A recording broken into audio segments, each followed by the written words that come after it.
Welcome to educational tutorial mentors classes Obra. कैसे हैं आप लोग? चलिए हम लोग आज स्टार्ट करते हैं क्लास 9 का। मोशन में कुछ टॉपिक रह गया था आपका, equation of motion by the calculus method. तो आज हम लोग उसको कर लेंगे। सबसे खुशी की बात है कि फ़िलहाल में जो आपका सीबीएसई का रिज़ल्ट हुआ 2020 का क्लास 10th का, तो उसमें आपका ये जो दिख रहे हैं रंजन भैया, रंजन कुमार, जो आपको ऑल ओवर बिहार में 3rd रैंक लाए हैं, इनका मार्क्स है 98.2%। आप लोग भी मेहनत कीजिए, आप लोग का भी बहुत सारा मार्क्स आएगा। हम लोग को जितना भी मेंटर्स टीम के तरफ से बनेगा, हम लोग कोशिश करेंगे आप लोग को अच्छे से बताने का। चलिए, तो बहुत सारा चीज़ तो हम लोग पढ़ाई कर लिए थे मोशन में। ग्राफ वगैरह जो है आप लोग याद रखेंगे।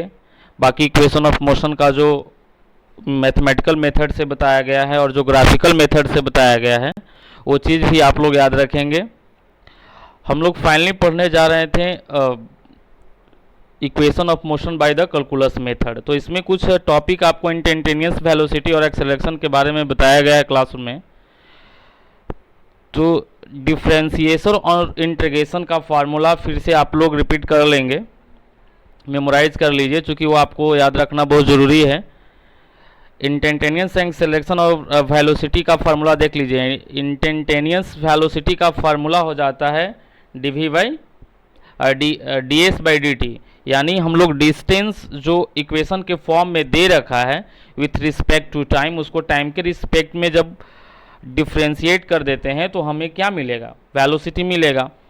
और वो जो वेलोसिटी मिला है, फिर से अगर हम पुनः उसे डिफ्रेंशिएट कर देते हैं तो हमें एक्सेलरेशन मिलेगा, चूँकि एक्सेलरेशन का फार्मूला हो जाता है dv बाई dt।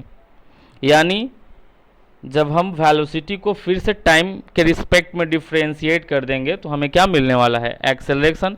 या जो आपको डिस्टेंस के फॉर्म में इक्वेशन दे रखा है, उसका डबल डिफ्रेंशिएशन जब आप करते हैं तो आपको एक्सेलरेशन मिलता है। और एग्जैक्टली जिस टाइम पे, इंस्टैन्टेनियस टाइम पे आपको चाहिए, एग्जैक्ट उसी टाइम पे आप उसका वैल्यू निकाल सकते हैं। जैसा कि आपके नोट्स में सारा चीज़ बता दिया गया है, आप इसको एक बार फिर से पढ़ लेंगे कि क्या बताया गया है। देखिए, इसमें लिखा हुआ है the instantaneous acceleration is the derivative of the velocity with respect to time. यानी एक्सेलरेशन का जो फार्मूला हो जाता है dv बाई dt हो जाता है। यानी जब भी आपको इक्वेशन डिस्टेंस का इक्वेशन दे रखा है तो उसको आप टाइम के रिस्पेक्ट में डिफ्रेंशिएट कर देंगे, डबल डिफ्रेंशिएशन। एक बार डिफ्रेंशिएट करेंगे तो वेलोसिटी मिलेगा, और फिर से एक बार और डिफ्रेंशिएट करेंगे तो उसमें आपको क्या मिलने वाला है? एक्सेलरेशन मिलने वाला है। तो चलिए हम लोग उसको पढ़ाई करते हैं। बाकी आपका जो है derivation relation of the equation of motion by the calculus method, इसमें इंटीग्रेशन का भी फार्मूला बता दिया गया है, जो आप लोग को पता होना चाहिए कि ये दो टाइप्स का होता है, इंटीग्रल डिफिनिट और इनडिफिनिट फॉर्म में। तो ये जो जितने भी सारे फार्मूले हैं वो इनडिफिनिट फॉर्म का लिखा हुआ है, और जब डिफिनिट की बात आता है तो उसमें लिमिट लगाना होता है, अपर लिमिट और लोअर लिमिट की, आपको कहाँ से कहाँ तक इंटीग्रेट करना है। जैसा कि आप देख रहे हैं कि rate of change of velocity equal to क्या होता है? एक्सेलरेशन। यानी एक्सेलरेशन का फार्मूला हो गया dv बाई dt। और आगे हम इसके बारे में चर्चा करते हैं। फिलहाल आप इसके फार्मूले को देख लीजिए। इसमें दो इम्पॉर्टेंट फार्मूला है आपका जो क्लास 9th में यूज होने वाला है। एक्सपोनेंशियल वाला, जो आपको डिफ्रेंशिएशन में याद होगा कि जब हम लोग किसी भी x के पावर n जो होता है उसको x के फॉर्म में जब डिफ्रेंशिएट करते हैं तो उसका फार्मूला क्या हो जाता है? n इंटू एक्स के पावर n माइनस 1। ठीक है। और पढ़ाई करने के बाद आप लोग DPP3 का क्वेश्चन लगाएंगे।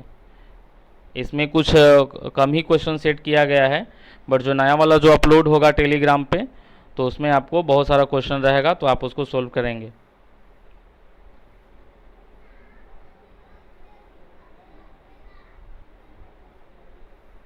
चलिए हम लोग पढ़ते हैं। चलिए, इक्वेशन ऑफ मोशन तो आप लोग को याद ही होगा, तो हम लोग सबसे पहले इक्वेशन ऑफ मोशन को फिर से मेमोराइज कर लेते हैं।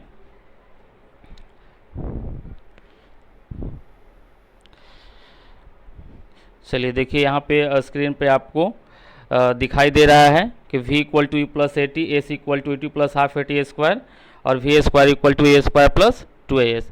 फिर यहाँ v का मतलब होता है फाइनल वेलोसिटी, u का मतलब होता है इनिशियल वेलोसिटी, s का मतलब होता है डिस्प्लेसमेंट और t का मतलब होता है टाइम और a का मतलब एक्सेलरेशन। तो जो हम लोग derivation of equation of motion by calculus method करेंगे, a सिर्फ होगा कांस्टेंट एक्सेलरेशन के लिए। This equation of the motion can be use only for the constant acceleration. Suppose that मैं एग्जाम्पल लेकर बता दे रहा हूँ कि इसमें क्या कंडीशन होने वाला है। जैसे मान लीजिए कि ये जो आपको दिखाई दे रहा है यहाँ पे u इसका इनिशियल वेलोसिटी यू मीटर पर सेकेंड है, जहाँ पे टाइम t इक्वल टू क्या है 0 है, और ये फाइनल वेलोसिटी जो है वो t equal to t second के बाद ये जो पार्टिकल ट्रेवल कर रहा है वो एक कांस्टेंट एक्सेलरेशन से ट्रेवल कर रहा है। तो इस टाइप का जब हम लोग डिस्टेंस ट्रेवल करेंगे तो इस चीज़ को सॉल्व करने के लिए हम लोग यूज़ करेंगे कैलकुलस मेथड के द्वारा, हम लोग इसको आसानी से फाइंड आउट कर सकते हैं। तो जो इक्वेशन ऑफ मोशन है इसको हम लोग प्रूव करेंगे कैलकुलस मेथड से। तो इसके ठीक है, यहाँ पे एक्सेलरेशन जो आपका हो गया कांस्टेंट हो गया, और यहाँ पे जो आपका फाइनल वेलोसिटी है v मीटर पर सेकेंड और t इक्वल टू क्या है t सेकेंड। और ये आपको इक्वेशन ऑफ मोशन याद ही होगा, आपको जब बताया गया था कि कोई भी पार्टिकल जब हॉरिजेंटल प्लेन में मूव करता है यानी वन डायमेंशन मोशन होता है तो इक्वेशन ऑफ मोशन उसका जो फर्स्ट होता है वो क्या होता है v equal to u plus at, यानी एक्सेलरेशन का जो फार्मूला होता है dv बाई dt मतलब चेंज इन वेलोसिटी बटा में time taken, rate of change in velocity with respect to time, इसको हम लोग एक्सेलरेशन बोलते हैं। ठीक है, तो जब हम इसको यहाँ से आपको जो दिख रहा है equal to d v by d t, t को उधर ले जाकर डी टी को मल्टीप्लाई कर देंगे तो डी वी इक्वल टू क्या हो जाएगा ए डी टी। अब हम इसको इंटीग्रेट कर देंगे। ओके, तो इंटीग्रेट करेंगे तो जो वेलोसिटी है यहाँ पे आप जैसे कि देख पा रहे थे कि यहाँ इनिशियल वेलोसिटी u है और फाइनल वेलोसिटी v है और टाइम 0 है, और यहाँ पे फाइनल जो जहाँ पे वेलोसिटी था वहाँ पर time t equal to t second है। तो जब हम लोग इंटीग्रेट करेंगे तो एक लोअर लिमिट बनेगा और एक अपर लिमिट होगा, है ना।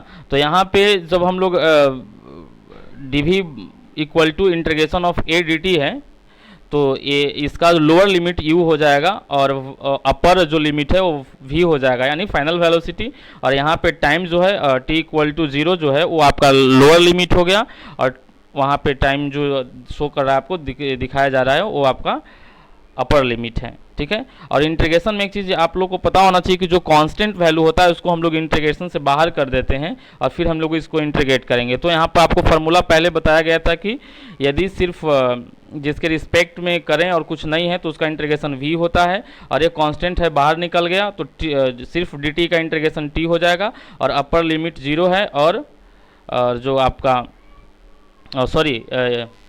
अपर लिमिट t है। ठीक है, तो यहाँ से जब हम लोग जो अपर लिमिट का जो वैल्यू होता है उसको पुट करने के बाद माइनस कर देते हैं लोअर लिमिट, तो यहाँ v माइनस यू हो गया, और यहाँ पे t इक्वल टू जब पुट करेंगे तो t माइनस 0 हो जाएगा, तो यहाँ पे आ गया v equal to u plus a t. ये आपका हो गया first equation of motion by the calculus method. Second जो है आपका equation of motion s equal to t plus half a t a square, memorise है ना। ठीक है, और जो बच्चों को समझ नहीं आ रहा है वो फिर से इंटीग्रेशन और डिफरेंशिएशन का फार्मूला देखेंगे या मैं फिर से एक वीडियो बना दूंगा। चलिए देखिए यहाँ पे अब हम लोग जब वेलोसिटी निकालते हैं तो उसका फार्मूला क्या हो जाता है इंस्टेंटेनियस वेलोसिटी का ds बटा में dt, यानी जो टाइम के रिस्पेक्ट में इक्वेशन दे रखा है उसको हम लोग टाइम के रिस्पेक्ट में डिफ्रेंशिएट कर देते हैं तो हमें वेलोसिटी मिलता है। जस्ट उसी प्रकार से हम यहाँ पे फर्स्ट इक्वेशन ऑफ मोशन को मेमोराइज करेंगे v equal to u plus a t, और जहाँ पे v है वहाँ पे हम पुट कर सकते हैं u plus a t. Okay, तो यहाँ पे हम पुट कर दिए v plus u plus a t equal to d s बटा में डी टी। अब यहाँ पे क्रॉस मल्टीप्लिकेशन करेंगे तो आपको डी एस इक्वल टू हो जाएगा u plus a T into D T, और फिर हम लोग इसको इंटीग्रेट करेंगे। Okay, u plus a T into D T multiply किए तो U D T plus a T into D T हो गया, इंटीग्रेट करेंगे। ओके, फिर से यहाँ पे देखेंगे तो आपका जो लोअर लिमिट और अपर लिमिट बनेगा, तो t इक्वल टू 0 पे हम लोग डिस्टेंस कितना ट्रेवल करिए थे 0, और कहाँ तक हमको जाना था इस डिस्टेंस ट्रेवल किए थे, और टाइम जो है आप 0 to t सेकेंड तक, तो अपर लिमिट जो हो गया t हो गया। अब पीछे आप लोग को जो फार्मूला बताया गया था आप याद करेंगे x के फॉर्म में बताया गया था, बट यहाँ पे t के फॉर्म में जब लिखेंगे तो क्या होगा, इंटीग्रेशन ऑफ t के power n dt equal to t के power n plus 1 by n plus 1, यही फार्मूला को हम लोग यूज़ करेंगे। ठीक है, तो आपको ये जो फॉर्म दिख रहा है यहाँ पे वो क्या है, u प्लस डी टी है, जो कांस्टेंट जो टर्म होता है उसको हम बाहर कर देंगे, बाकी उसको t के रिस्पेक्ट में जो है उसको इंटीग्रेट कर देंगे, है ना। तो जैसा कि देखिए, ठीक है, तो यहाँ पे सिर्फ ds है, यानी इसको s के फॉर्म में जब हम लोग इंटीग्रेट करेंगे तो सिर्फ s होगा और लोअर लिमिट 0 होगा और अपर लिमिट s होगा, इक्वल टू यहाँ पे जब इंटीग्रेट करेंगे तो जो कांस्टेंट था बाहर हो गया और dt का सिर्फ क्या हो जाएगा t और अपर लिमिट t और लोअर लिमिट 0 प्लस, और फिर यहाँ पे जो कांस्टेंट था उसको बाहर कर दिए और t का क्या होगा t स्क्वायर बाई 2, चूँकि यहाँ पे फार्मूला है t के power n equal to t के power n plus 1 by n plus 1, तो यहाँ t का पावर 1 दे रखा है, तो आप t के पावर 1 प्लस 1 बटा में 1 प्लस 1, तो क्या हो जाएगा t स्क्वायर बाई 2। ओके, तो यहाँ पे एक कांस्टेंट था उसको बाहर कर दिए, बाकी t का जो इंटीग्रेशन हो जाएगा विथ रिस्पेक्ट टू t वो हो जाएगा t square by 2, upper limit t है और लोअर लिमिट 0 है। अब इसको फिर से पुट करेंगे, अपर लिमिट में से जो है और लोअर लिमिट्स को माइनस करते हैं तो ये s हो जाएगा और यहाँ से ut हो जाएगा plus half a t square. इस प्रकार से आपको सेकेंड इक्वेशन ऑफ मोशन जो है वो प्रूव्ड हो गया। और जो लास्ट वाला जो बचा v a square equal to u a square plus 2as, इसको भी देख लीजिए, आप दोनों कॉम्बिनेशन से भी हम लोग उसको थर्ड इक्वेशन ऑफ मोशन को प्रूफ कर लेते हैं फर्स्ट और सेकंड के हेल्प से। ठीक है,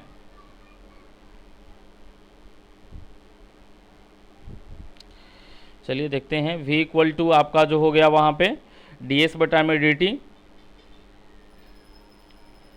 बताया गया था कि जो वेलोसिटी होता है जब हम लोग डिस्टेंस का जो इक्वेशन का फॉर्म दे रखा है, इक्वेशन दे रखा है, उसको टाइम के रिस्पेक्ट में डिराइव कर देते हैं, और जब इसको हम dv इंटू dv से मल्टीप्लाई भी कर देते हैं तो कोई फ़र्क पड़ने वाला नहीं है। ओके, तो b इक्वल टू हो गया यहाँ पे